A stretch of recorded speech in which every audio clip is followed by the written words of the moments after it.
السلام علیکم۔ آپ نے اکثر سنا ہوگا کہ بیت المقدس مسلمانوں کا قبلہ اول ہے، جبکہ اگر ہم بنی اسرائیل کی تاریخ دیکھتے ہیں تو ہمیں پتہ چلے گا کہ یہ موسیٰ علیہ السلام کی قوم تھی جو فلسطین میں آباد ہوئے اور ہیکل سلیمانی بنایا اور پھر مسجد اقصیٰ۔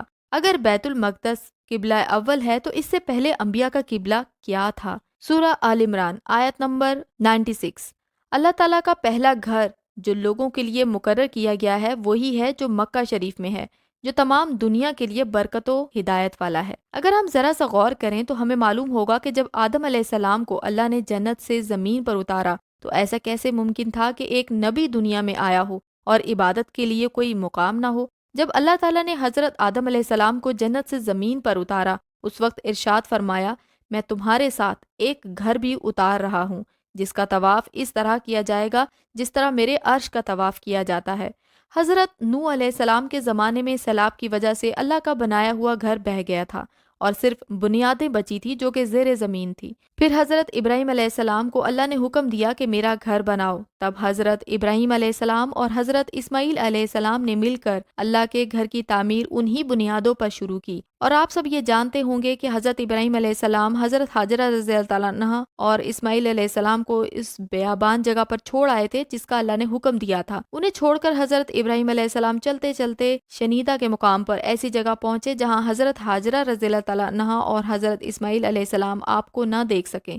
پھر آپ علیہ السلام نے بیت اللہ کی طرف رخ کیا اور ہاتھ اٹھا کر یہ دعا فرمائی، سورہ ابراہیم آیت نمبر 37۔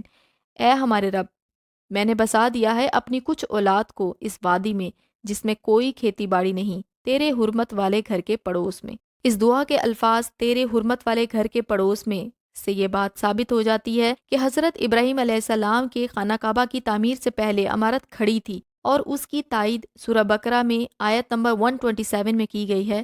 ارشاد باری تعالیٰ ہے کہ اور جب حضرت ابراہیم علیہ السلام اور حضرت اسماعیل علیہ السلام بیت اللہ کی بنیادیں اونچی کر رہے تھے، یعنی فاؤنڈیشن پہلے موجود تھی اور حضرت ابراہیم علیہ السلام کو جگہ کی نشاندہی کے بعد خانہ کعبہ کی تعمیر شروع کی گئی تھی۔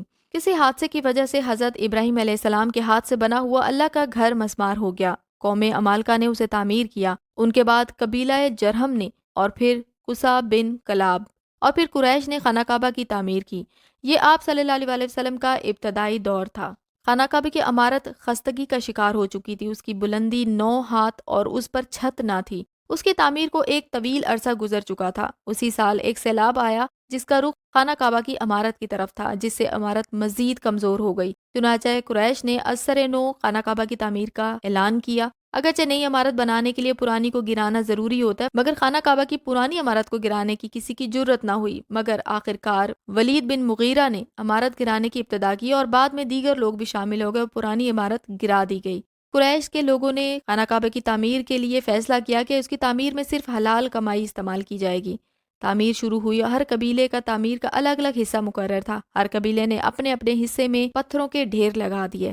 تعمیر کعبہ کے دوران ایک وقت ایسا آیا کہ قریش کے پاس حلال کمائی کی دولت ختم ہو گئی، جس سے تعمیر رکنے کا خدشہ پیدا ہوا۔ چنانچہ اس مالی کمی کو پورا کرنے کے لیے شمال کی طرف وہ ٹکڑا جسے حتیم کہا جاتا ہے اسے لمبائی میں کم کر دیا گیا، اور جب دیواریں 15 ہاتھ بلند ہو گئیں تو اندر 6 ستون کھڑے کر کے چھت ڈال دی گئی۔ قریش نے خانہ کعبہ کا دروازہ بلند رکھا تاکہ خانہ کعبہ کے اندر وہی شخص داخل ہو سکے جسے وہ اجازت دے۔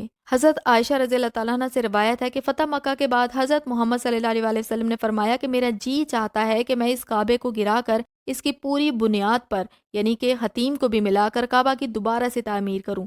اس وقت قریش ابھی ایمان لائے تھے تو اس نئی تعمیر کی وجہ سے وہ مشتعل نہ ہو جائیں اور یہ کعبہ کا گرانا ان کے لیے ناقابل برداشت نہ ہو جائے، اس لیے آپ صلی اللہ علیہ وسلم نے اس خیال کو پورا نہ فرمایا۔ حضرت امیر معاویہ رضی اللہ تعالیٰ عنہ کے انتقال کے بعد عبداللہ بن زبیر رضی اللہ تعالیٰ عنہ نے حجاز میں 6 سال حکومت قائم رکھی۔ حضرت عائشہ رضی اللہ تعالیٰ عنہ عبداللہ بن زبیر رضی اللہ تعالیٰ عنہ کی خالہ ہیں، اور جو روایت حضرت عائشہ رضی اللہ تعالیٰ عنہ سے آئی تھی اسے پورا کرنے کے لیے انہوں نے کعبہ کی عمارت کو گرا کر پوری بنیاد پر، یعنی جو حصہ حتیم کہلاتا ہے، اسے بھی کعبہ کے اندر لے لیا تھا۔ عبداللہ بن زبیر رضی اللہ تعالیٰ عنہ کے شہید کیے جانے کے بعد حجاز بن یوسف نے ان کے بنائے ہوئے کعبہ کو گرا کر اور حتیم کو دوبارہ کعبہ کے اندر شامل کر دیا، جیسا کہ آپ صلی اللہ علیہ وسلم کے زمانے میں قریش نے مال کی کمی کی وجہ سے کیا تھا۔